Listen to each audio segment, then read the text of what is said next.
नमस्कार। आज की वीडियो में हम पढ़ने वाले हैं मध्यकालीन आर्य भाषा। पाली के बारे में हम इससे पहले वाली वीडियो में हमने पढ़ा और प्राकृत के बारे में आज हम जानकारी प्राप्त करेंगे।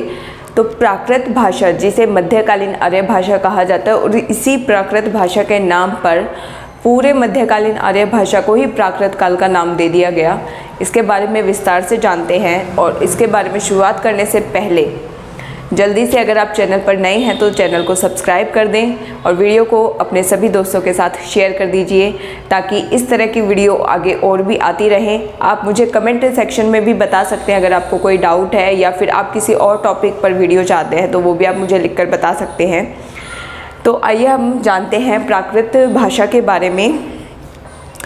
प्राकृत जिसका समय आपको पता है कि ये 1 ईस्वी से यानी ईसा मसीह के जन्म के समय से शुरू हुई और उसके बाद 500 सालों तक ये रही, 500 ईस्वी तक रही। प्राकृत को अन्य विद्वानों ने बहुत से अलग अलग नाम दिए हैं। कुछ विद्वान इसे द्वितीय प्राकृत के नाम से जानते हैं। पाली को प्रथम प्राकृत कहा गया था और प्राकृत जिसका समय 1 ईस्वी से 500 ईस्वी रहा, इसे द्वितीय प्राकृत का नाम भी दिया गया। कुछ इसे साहित्यिक प्राकृत भी कहते हैं। तो इस तरह से विद्वानों के द्वारा इसके नाम दिए गए। प्राकृत का उद्भव या उत्पत्ति उसकी कहाँ से हुई, इस बारे में विद्वानों के 2 राय हैं, 2 मत बने हुए हैं। पहला मत क्या कहता है? पहला जो मत है वो कहता है कि प्राकृत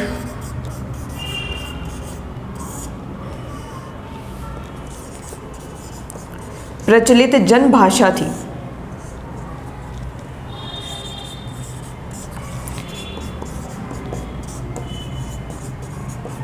और जो इसका दूसरा मत है वो कहता है कि जो प्राकृत है उसका उद्भव संस्कृत से हुआ।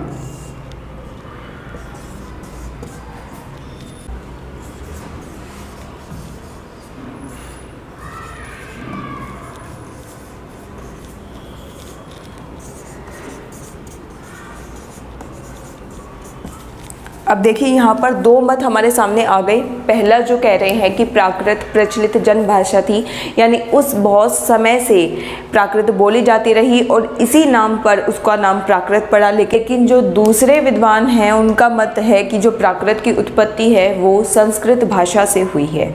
ठीक है, तो जानते हैं इसके बारे में। जो विद्वान इस मत को मानते हैं उनमें हैं, पहले हैं नामी साधु और दूसरे हैं वाक्यपतिराज।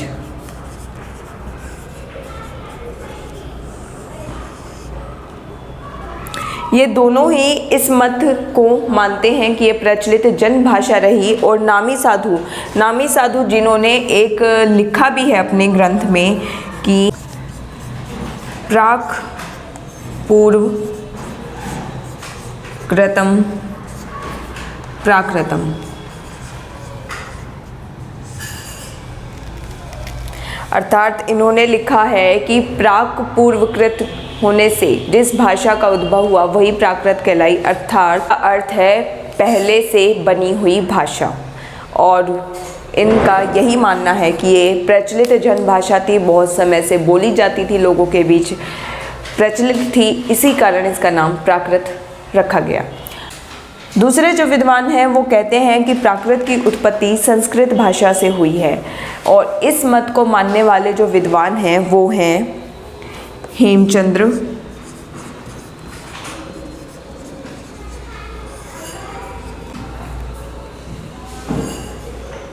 मार्कंडेय, लक्ष्मीधर, वासुदेव और सिंह देवमणि।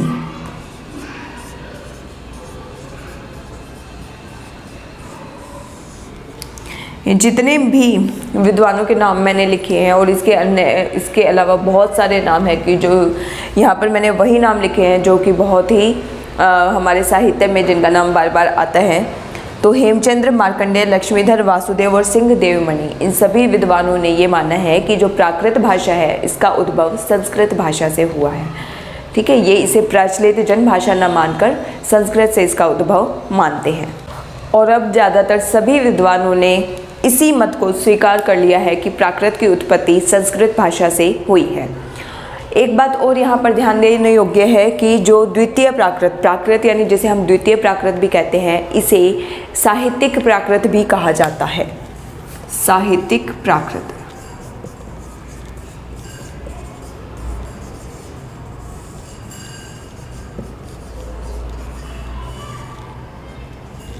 और इस नाम के बारे में सर्वप्रथम जो विचार किया है वो भरत मुनि ने किया है। भरत मुनि का प्रसिद्ध ग्रंथ नाट्य शास्त्र में उन्होंने इस बारे में लिखा है और इस शब्द का उन्होंने वहाँ पर प्रयोग किया है, साहित्यिक प्राकृत। आगे हम जानते हैं प्राकृत के व्याकरण के बारे में, यानी प्राकृत भाषा में जो जो व्याकरण लिखे गए हैं, जैसे हमने पाली के व्याकरणों के बारे में जाना था, उसी तरह से प्राकृत के व्याकरण के बारे में हम जानते हैं कि कौन कौन से व्याकरण इसमें लिखे गए हैं। लेकिन उससे पहले मैं आपको बता देती हूँ कि ये जो मत यहाँ पर आए हैं और कई बार इनका नाम, जैसे ये पंक्ति मैंने यहाँ पर जो लिखी है, कथन जो लिखा है, और हेमचंद्र ने किस मत को माना है, इस तरह के, या फिर प्राकृत का समय क्या रहा, साहित्यिक प्राकृत किसे कहा गया है, द्वितीय प्राकृत किसे कहा गया, इस तरह के जो प्रश्न बनते हैं ये पूछे जा चुके हैं। और इस वीडियो में आपको पढ़ाया जाने वाला हर एक जो कथन है, हर एक जो बात मैं आपको यहाँ पर पढ़ा रही हूँ, वो सभी एग्ज़ाम, कॉम्पिटिटिव एग्ज़ाम्स में पूछे जाते हैं, पूछे जा चुके हैं और आगे भी पूछे जा सकते हैं। तो इसलिए इसकी हर एक चीज़ को ध्यान से समझें। अगर आपको कुछ भी डाउट हो रहा है, कुछ भी समझ नहीं आ रहा है, तो एक बार आप वीडियो को दोबारा देख सकते हैं या फिर कमेंट सेक्शन में मुझे अपना डाउट्स लिख सकते हैं। तो आगे हम जानते हैं प्राकृत के व्याकरण के बारे में। आइए देखते हैं। तो प्राकृत भाषा में लिखे गए जो दो महत्वपूर्ण व्याकरण ग्रंथ हैं वो है, पहला व्याकरण ग्रंथ है प्राकृत प्रकाश,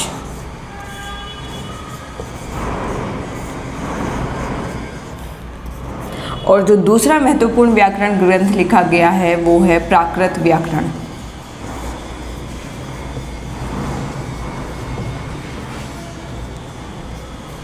ठीक है, तो ये दो महत्वपूर्ण व्याकरण ग्रंथ है जो कि प्राकृत भाषा के लिखे गए हैं।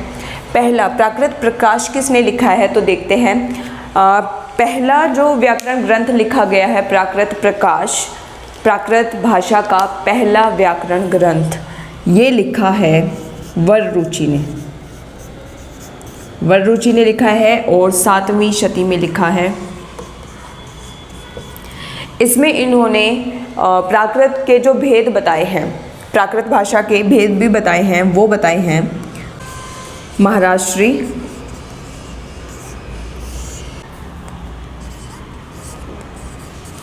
पैशाची,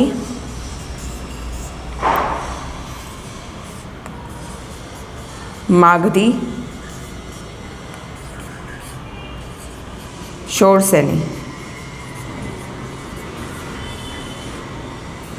वररुचि ने अपने व्याकरण ग्रंथ प्राकृत प्रकाश में जो प्राकृत भाषा के 4 भेदों का वर्णन किया है, महाराष्ट्री, पैशाची, मागधी और शोरसेनी, जिसके बारे में अभी हम और आगे विस्तार से जानेंगे।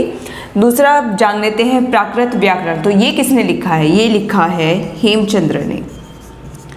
हेमचंद्र, जिन्हें प्राकृत का पाणिनि भी कहा जाता है, प्राकृत का पाणिनि। और ये क्वेश्चन बहुत बार एग्जाम में आता है कि प्राकृत का पाणिनि किसे कहा जाता है, तो इसका आंसर है हेमचंद्र। हेमचंद्र ने लिखा है प्राकृत व्याकरण, प्राकृत भाषा का प्रसिद्ध व्याकरण ग्रंथ। इसी के आधार पर इन्हें प्राकृत का पाणिनि भी कहा गया। और इसमें इन्होंने जो भेदों के बारे में, प्राकृत भाषा के जो भेद बताए हैं वो बताए हैं आर्षी, जिसे अर्धमागधी भी कहा गया,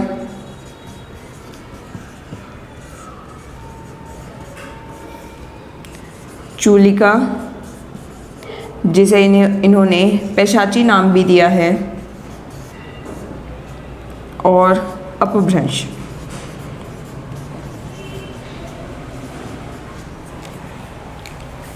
तो तो हेमचंद्र ने अपने प्राकृत व्याकरण में प्राकृत भाषा के इन भेदों का वर्णन किया है और वररुचि ने इन 4 भेदों का वर्णन किया है। इन सभी भेदों के बारे में हम विस्तार से अभी जानते हैं।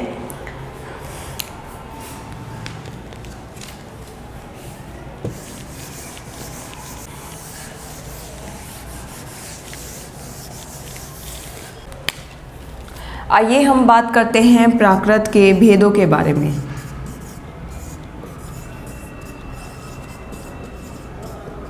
जिसमें सबसे पहले हम बात करेंगे महाराष्ट्र की।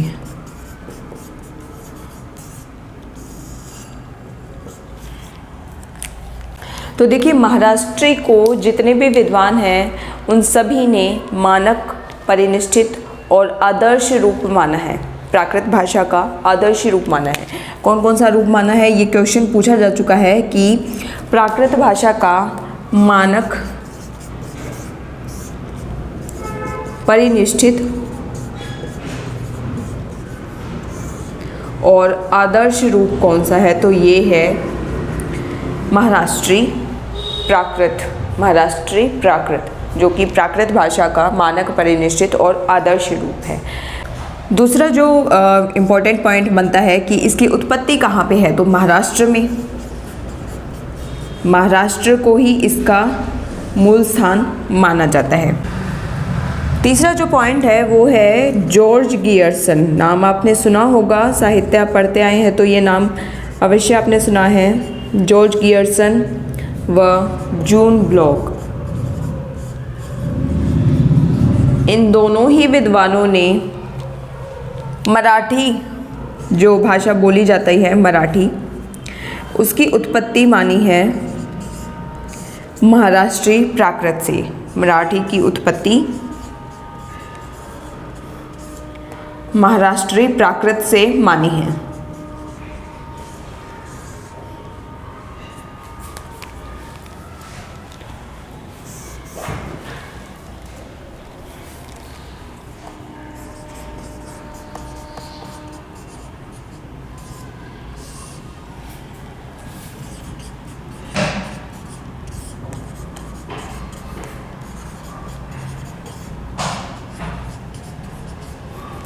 और अगला जो पॉइंट बनता है वो बनता है कि जो आचार्य दंडी है, आचार्य दंडी,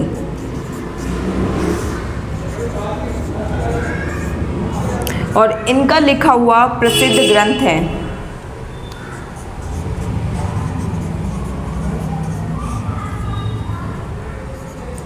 आचार्य दंडी का लिखा हुआ प्रसिद्ध ग्रंथ काव्यादर्श।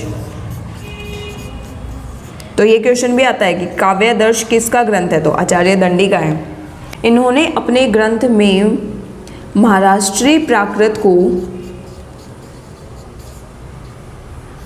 महाराष्ट्री प्राकृत को सर्वोत्कृष्ट प्राकृत भाषा माना है। तो ये पूछा जाता है कि सर्वोत्कृष्ट प्राकृत भाषा किसने माना है, तो आंसर होगा आपका आचार्य दंडी ने माना है।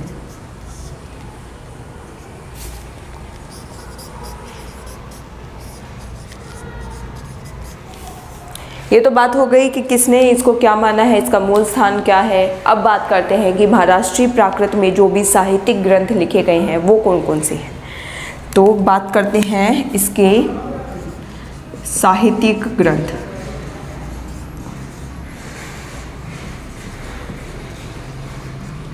तो देखिए, पहला है राजा हाल कृत, राजा हाल का लिखा हुआ गाहा सतसई, जिसे हम गाथा सप्तशती भी कहते हैं। ये प्राकृत भाषा में लिखा गया है। दूसरा प्रवर सेन कृत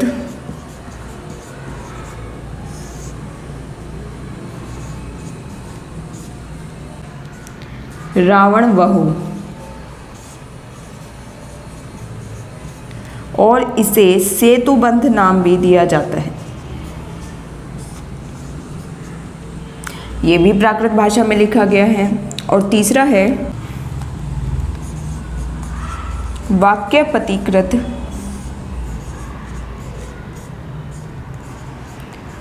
गौड़वाहु।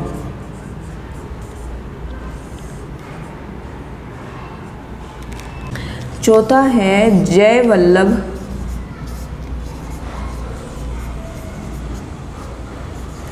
कृत वज्जालग, जो कि प्राकृत भाषा में ही लिखा गया। और 5वें नंबर पर है हेमचंद्रकृत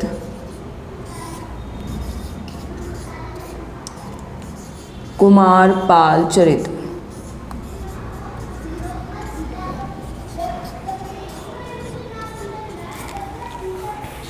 कुमारपाल चरित कई बार एग्जाम में पूछा जा चुका है, गौड़वहु के चांसेस रहते हैं पूछे जाने के, और गाथा सतसई भी पूछा जाता है।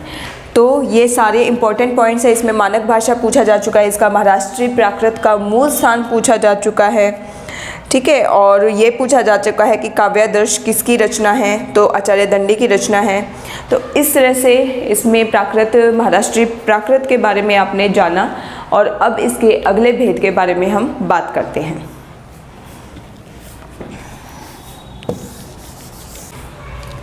आइए अब बात करते हैं हम इसके अगले भेद के बारे में, जिसका नाम है शोरसेनी प्राकृत।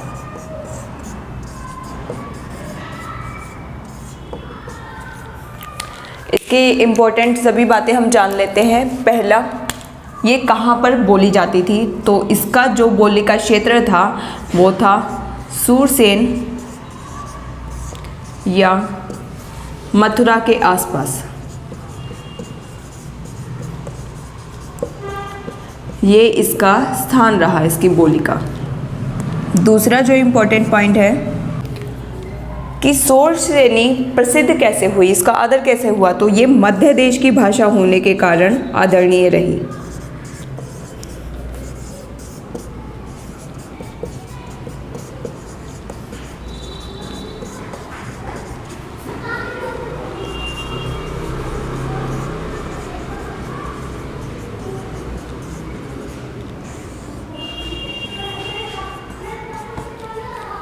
अगली जो इम्पोर्टेंट बात है वो है, जो शोरसेनी प्राकृत है वो ज़्यादातर नाटकों के लिए, यानी गद्य में नाटकों की भाषा थी। ये इसका प्रयोग ज़्यादातर नाटक लेखन में किया गया।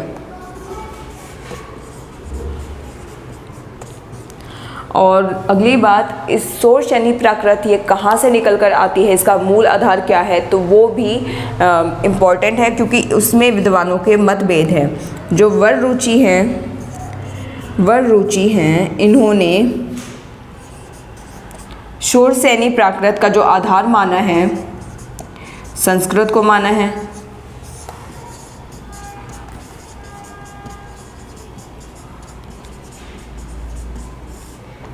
ठीक है। अगले जो है आचार्य रामशर्मन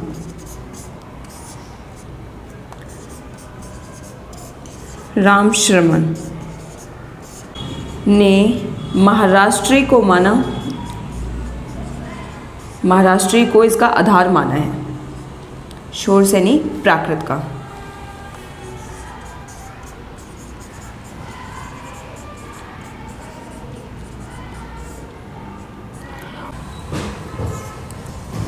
विद्वान पुरुषोत्तम ने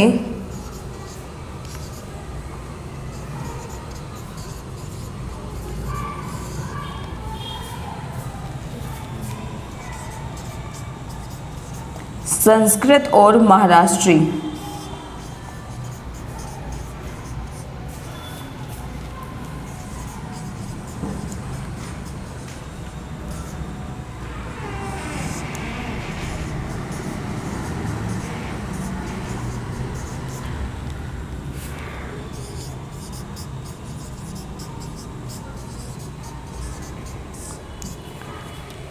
इन दोनों भाषाओं को आधार माना है शोरसेनी प्राकृत का। और जो वर रुचि है, आचार्य वर रुचि, इन्होंने तो शोरसेनी प्राकृत को ही प्राकृत का मूल भी मान लिया है। तो ये था शोरशैली प्राकृत के बारे में। अब इसके अगले भेद के बारे में हम जानते हैं।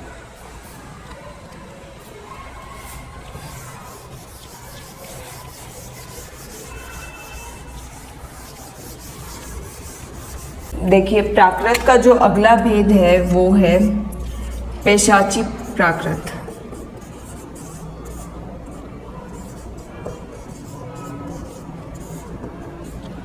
जैसे कि आप जानते हैं कि पैशाच जो शब्द है, पिशाच जो शब्द है वो राक्षसों के लिए प्रयोग में लाया जाता है।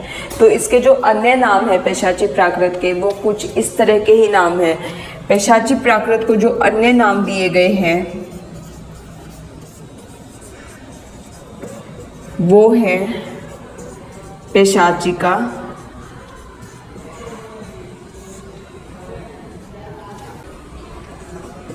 पैशाचिकी,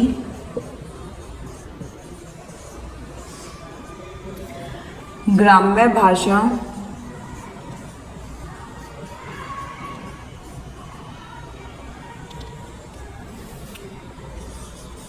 भूत भाषा,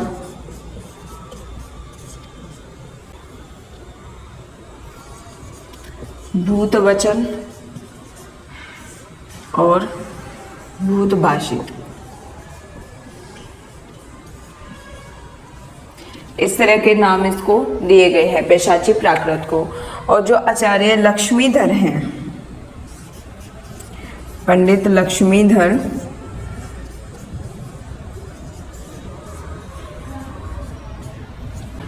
इन्होंने जो इनका प्रसिद्ध ग्रंथ है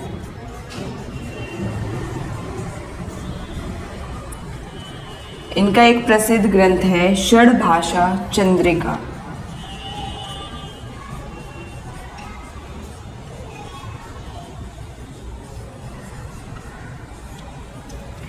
षड्भाषा चंद्रिका, इसमें इन्होंने पैशाची प्राकृत को जिसकी भाषा बताया गया है वो बताया है पिशाच की, पिशाच, राक्षस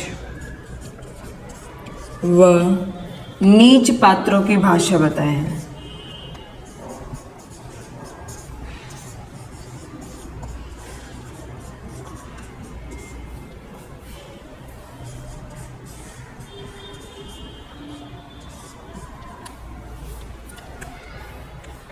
तो ये था पिशाची प्राकृत के बारे में। इसके नाम से ही इसको याद करना बहुत आसान है, पिशाच, क्योंकि राक्षस के लिए हम ये शब्द यूज़ करते हैं। और इसके जो अन्य नाम है वो भी इसी तरह के नाम है, पैशाचिका, पैशाचिकी, ग्राम्य भाषा, भूत भाषा, क्योंकि पिशाचों को हम भूत भी कहते हैं, भूत भाषा, भूत वचन और भूत भाषित। और जो पंडित लक्ष्मीधर हैं उन्होंने अपने ग्रंथ षड्भाषा चंद्रिका में, एक क्वेश्चन तो यही बन जाता है कि षड्भाषा चंद्रिका किसका ग्रंथ है, तो लक्ष्मीधर जी का है। और इन्होंने अपने ग्रंथ में पैशाची प्राकृत को राक्षसों की भाषा बताया, पिशाचों की भाषा बताया और नीच पात्रों की भाषा बताया है। तो आगे हम जानते हैं प्राकृत के अगले भेद के बारे में। आइए बात करते हैं मागधी प्राकृत के बारे में।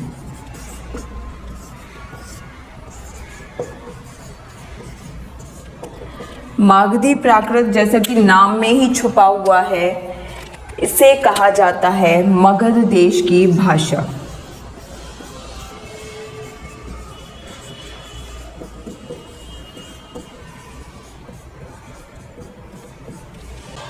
जो प्रसिद्ध विद्वान हैं मार्कंडेय,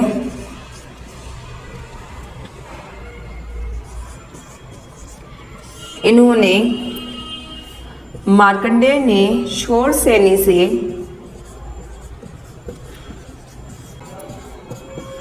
मागधी की उत्पत्ति मानी है।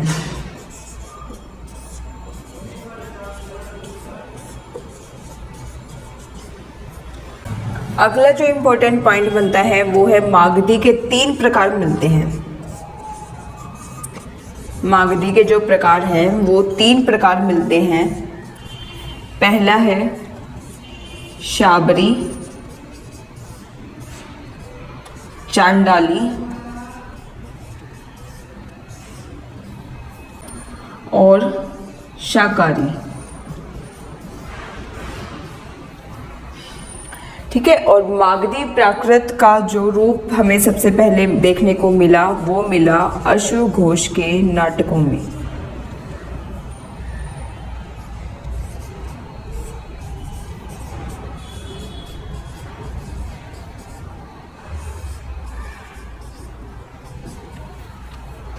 ये था मागधी प्राकृत के बारे में। मगध देश की भाषा। मार्कंडेय ने शौर्षणी से मागधी का उद्भव माना, उसकी उत्पत्ति मानी है। मागधी के 3 प्रकार मिलते हैं, शाबरी, चांडाली और शाकाहारी। अश्व घोष के नाटकों में सबसे पहले मागधी प्राकृत का प्रयोग हुआ। और अब आगे इसके अंतिम भेद के बारे में हम जानते हैं।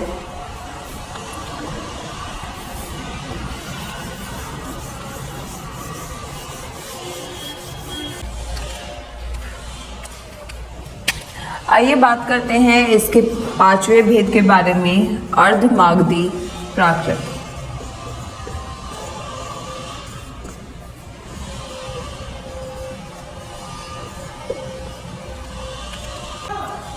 इसका जो पहला पॉइंट बनता है कहाँ पर बोली जाती थी, तो जॉर्ज गियर्सन ने माना है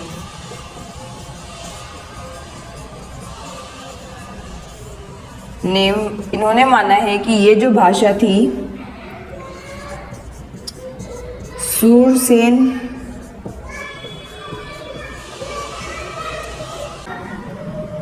जो कि मध्य देश में है और मगध, क्योंकि अर्ध मागधी मगध है तो मगध में तो आएगा ही, मगध के मध्यवर्ती में बोला जाता था। ये मध्यवर्ती देशों में जिनमें अयोध्या और कौशल का नाम आता है।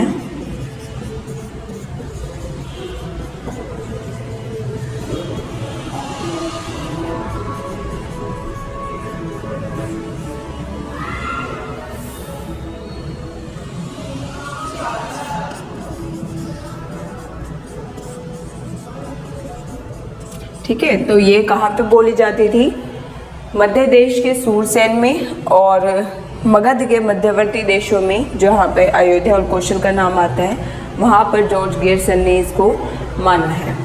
दूसरा जो पॉइंट बनता है कि महावीर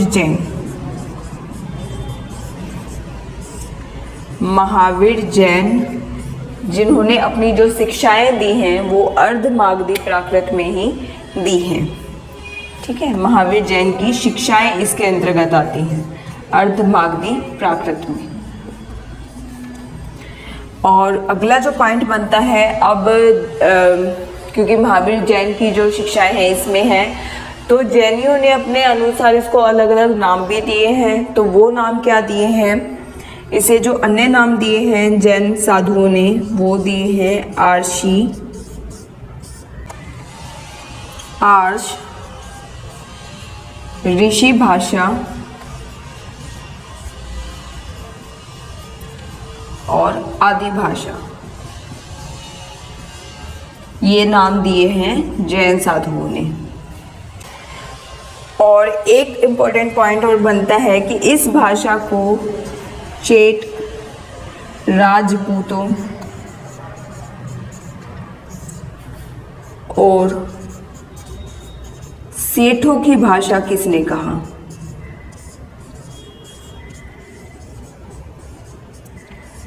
सेठों की भाषा, चेट, राजपूत और सेठों की भाषा, इस भाषा को किसने कहा? तो ये कहा है आचार्य विश्वनाथ ने।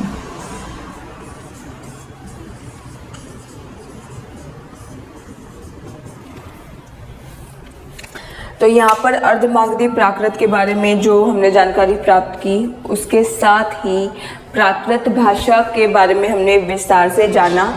और यहाँ पर प्राकृत भाषा के बारे में जो आज की वीडियो है वो ख़त्म होती है। अगर इसमें आपको कोई भी डाउट है तो आप कमेंट सेक्शन में भी लिख सकते हैं और एक बार वीडियो को दोबारा से देख भी सकते हैं। किसी भी नोट्स को आप ये नोट्स भी बना सकते हैं, क्योंकि ये हर कॉम्पिटिटिव एग्ज़ाम जिसमें हिंदी लिटरेचर के बारे में पूछा जाता है, हिंदी साहित्य के बारे में पूछा जाता है, उस एग्ज़ाम के लिए ये बहुत ही इम्पॉर्टेंट है। आप इसके नोट्स भी बना सकते हैं, बीच में आपको वीडियो रोक कर बना सकते हैं या स्क्रीनशॉट ले सकते हैं। और उम्मीद है आपको आज की वीडियो पसंद आई है। अगर पसंद आई है तो आप इसे लाइक करें और अगर चैनल पर नए हैं तो सब्सक्राइब ज़रूर करें। धन्यवाद।